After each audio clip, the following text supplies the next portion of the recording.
Social మీడియాతో power ఏంటంటే ఇవాళ ఈ మాధ్యమాలు వచ్చినాక మీ పవర్ ఏంది అంటే ఇక్కడ కూర్చున్నది 1750 మంది, కానీ మీ పవర్ ఏంది అంటే ఒక్కొక్కరు 1000-2000 ఓట్లు ఇన్ఫ్లుయెన్స్ చేసే శక్తి ఉన్న వాళ్ళు ఈ రూమ్లో ఉన్నారు. మీరు అంటే ఈ మాట ఎందుకు చెప్తున్నా అంటే 1969లో తెలంగాణ మొదటి దశ ఉద్యమం జరిగిన నాడు, ఆనాడు ఊర్లలో పేపర్లు లేవు.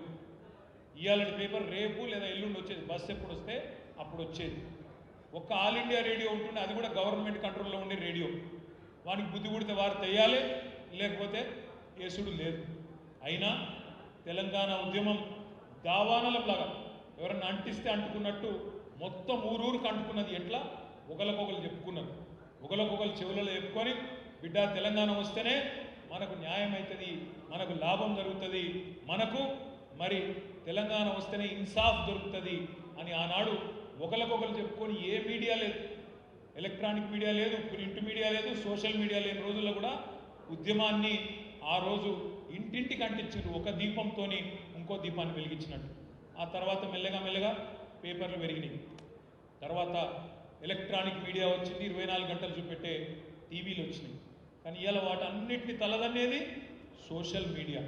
ఇంతకుముందు వినోదన్న చెప్పిండు, ఆ 5 అస్త్రాలు యూట్యూబ్, ఇన్స్టాగ్రామ్, ట్విట్టర్, వాట్సాప్, అదేవిధంగా ఫేస్బుక్, ఈ 5 అస్త్రాలతోనే వీటిని పదునుగా వాడి ఉన్నది లేనట్టు, లేనిది ఉన్నట్టు చేసి, పెద్దలు చెప్తారు నిజం కడప దాటే లోపల అబద్ధం ఊరంతా తిరిగి వస్తుందని చెప్తారు.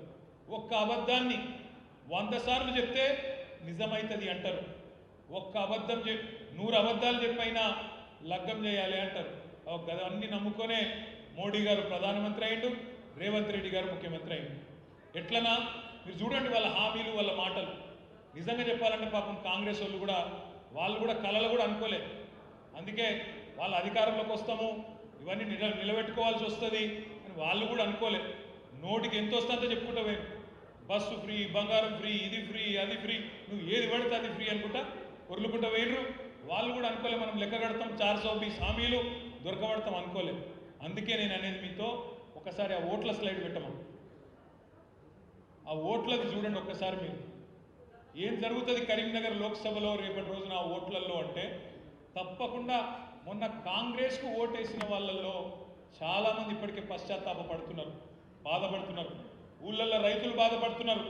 ఇదేమిరా నాయన, కేసీఆర్ ఉన్నప్పుడు వారం రోజులలో 10 రోజులలో రైతు బంధు వస్తుండే, ఇదేం గుంపు మేస్త్రి పాలనరా నాయన, ఇప్పటివరకు రైతు బంధు దిక్కులేదు.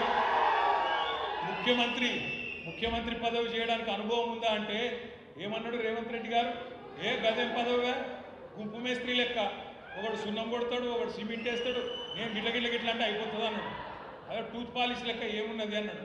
అందుకే అనుభవం లేదు కాబట్టి, అనుభవం ఉన్న కేసీఆర్ గారు ఏం చేసిండు, పైస కూడబెట్టి 7,500 కోట్లు జమ చేసి 70 లక్షల మంది రైతులకు వారం రోజుల్లో వాళ్ళ ఖాతాల్లో టింగు మనం అడుకుంటా వారం రోజులలో రైతు బంద్ చేసిన నాయకుడు కేసీఆర్ గారు. గుంపు మేస్త్రి గారు పాపం డిసెంబర్ 3 ముఖ్యమంత్రి అయినాక ఈ రోజు వరకు రైతు బంధు ఎయ్యానా తెలుస్తలేదు, వద్దా తెలుస్తలేదు. కానీ విదేశాలకు పోయి మాత్రం పచ్చి అబద్ధాలు చెప్తాడు. నేను రైతు భరోసా చాలు చేసినా, అది రైతు భరోసా అన్నట్టు దాని పేరు, మొన్న చెప్తాడు దావోస్లో, పచ్చి అబద్ధం. రైతు భరోసా చాలా అయ్యిందా? రైతు భరోసా అంటే 15,000 వేయాలి కదా, మరి ఒక పంటకు 7,500 వేయాలి కదా ఒక కాలానికి, వేసిండా? మరి రైతు భరోసా అని చెప్పి రైతు బంధు పేరు మార్చి ఇవాళ డూప్లికేట్ మాటలు మాట్లాడుతాడు గుంపు మేస్త్రి గారు దావోస్లో. నేను ఒకటే మాట మీ అందరికీ విజ్ఞప్తి చేసేది, ఇట్లా ఒకసారి కాదు, మీరు సోషల్ మీడియాలో మీరు గట్టిగుంటే రోజుకు 10 సార్లు దొరుకుతారు, వాళ్ళు రోజుకు 10 సార్లు దొరుకుతారు. నిన్న కోమటిరెడ్డి వెంకటరెడ్డి గారు మాట్లాడారు, మీరు చూసే ఉంటారు. రైతు బంధు పడలేదు అని ఎవడన్నా అంటే చెప్పు తీసుకొడతా అంటుండు. రైతు బంధు పడలేదు అని ఎవరన్నా అంటే చెప్పు తీసుకొడతా. ఇది మన గౌరవ మంత్రివర్యులు కోమటిరెడ్డి వెంకటరెడ్డి గారి మాట. సరే పెట్టవా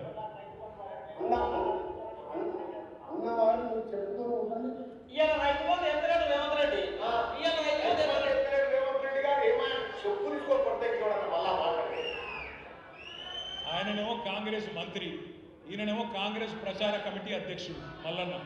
ఇద్దరు కూడా ఏమంటారు, చెప్పు తీసి కొడతాము రైతు బంధు పడలేదంటే అంటుంది. ఇవాళ నేను రాష్ట్రంలో ఉన్న 70 లక్షల మంది రైతులను అడుగుతున్నా, ఎవరెవరికైతే రైతు బంధు పడలేదో వాళ్ళని ఆలోచించమని అడుగుతున్నా. వీళ్ళని ఏ చెప్పుతోని కొట్టాలి రైతు బంధు ఏ వాళ్ళని ఆలోచించమని అడుగుతున్నా. చెప్పుతోని కొడతారా, ఓటుతోని కొడతారా మీ ఇష్టం.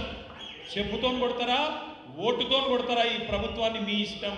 కేసీఆర్ ఉన్నప్పుడు వారం రోజులు వేసిండెట్లా, వీళ్ళకు 2-3 నెలలైనా ఎందుకు వేయలేదు ఆలోచించమని చెప్పి నేను కోరుతున్నా. రైతులు ఆల్రెడీ మంట మీద ఉన్నారు. క్వింటాల్కి 500 బోనస్ అన్నాడు, ఇచ్చిండా? రేపు ఇస్తాడా ఏప్రిల్లో? ఇవ్వకపోతే రైతులు ఊకుంటారా? సీరి సిద్ధ గట్టరు. 500 బోనస్ క్వింటాల్కు, మర్చిపోవద్దు తమ్ముళ్ళు, 500 బోనస్ ఇచ్చి తీరాలి. ఇవ్వకపోతే వాళ్ళ తరపున మనమే గర్జించాలి, మనమే యాద్ చేయాలి.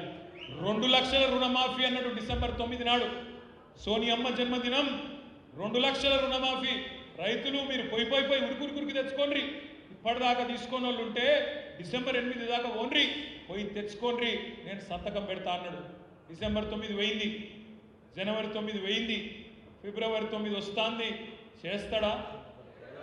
చేయడు, చేయ శాత కాదు. ఎందుకంటే గుంపు మేస్త్రి గారికి ఇదివరకు పనిచేసిన తెలివి లేదు.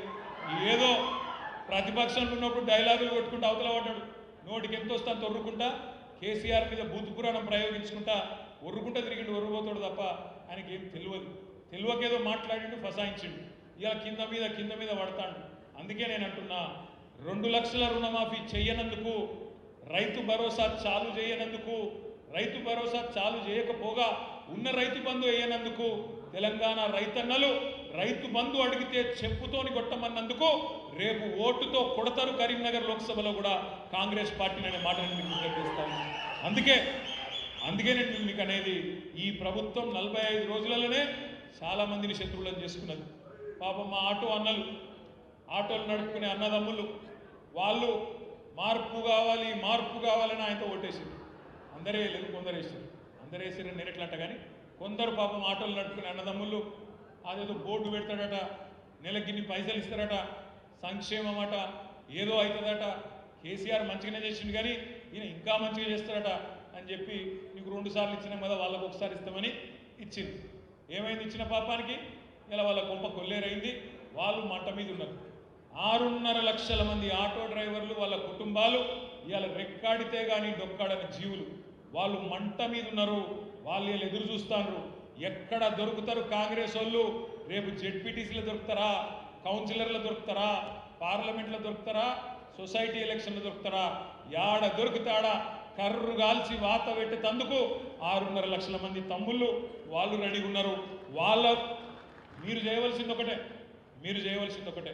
ఇప్పుడే వినోదన్న చెప్పిండు, 2189 బూత్లు ఉన్నాయి. బూత్కొక్కరు చొప్పున సోషల్ మీడియా వారియర్గా, తెలంగాణ బలగంలో సైనికుడుగా మనం